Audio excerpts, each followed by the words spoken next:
โอกาสาโอกาสาภูมิกาทั้งหลายขอนมัสการกับวาจาเป็นเดินไปปัญญาอุปคุณเอลาเจ้าตุนะ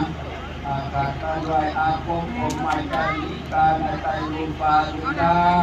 ด้วยปัญญาจนในใจด้วยความเพียรกันด้วยเพียรกันด้วย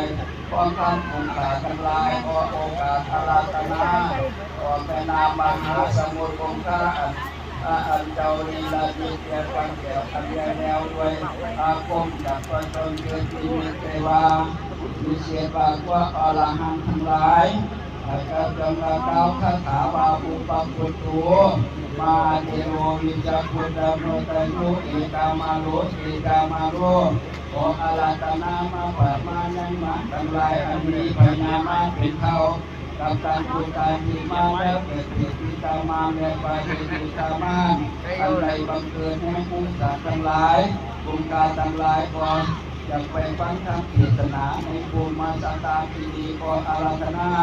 อุปกุเจ้าเป็นเขาเป็นพระเจ้าแต่พระอาทิตย์ตนวิเศษอาจารย์ไว้กันสอนเป็นระบายกันแต่ยังมีกับจำพรมาทำที่อันท่านที่ราชนีเราธรรมสามพระองค์ทรงพร้อมกันในธรรมสัจจิจุญญาอิโกลาภามาลาสานังมั่งหายประการอันมาใจมาบังเกียรติให้คุณทั้งหลายในสถานที่นี้ขอโอกาสอาราธนาขอคุณพระมหาปัจจุบันอาณาจงอาลงมาสติจุญญาปิปิสานจงลงมาลาสานังมั่งหายประการอันจะมาเยียดเยียนแห่งโอกาสทั้งหลายในภูมิสถานที่นี้ขอโอกาสอาราธนาปะเสาพลังปะลังกนาอันนั้นยังเครื่องบริวารอันละบัวบานอันนั้นแดงในนั้นความโตมาสติอยู่ในเรื่องที่ปัจจิในธรรมาเยียดเยียนยังคือฐานทั้งหลายในสถานที่นี้ผู้ขาทั้งหลายขออาราธนาพญายมมาราเจ้าอากาศตัวพิสากับตั้งเทพดาเจ้าทั้งหลาย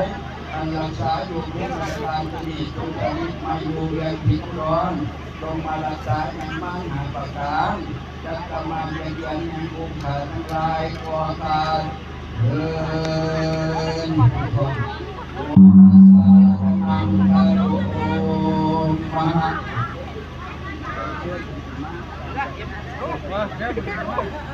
ไอ้ที่รู้เอาเรียบร้อยลูกน้ำรักษาลูกน้ำเรียบร้อยพวกมาเลยไปสั่น นางลงคุณไปฮะนางลงคุณ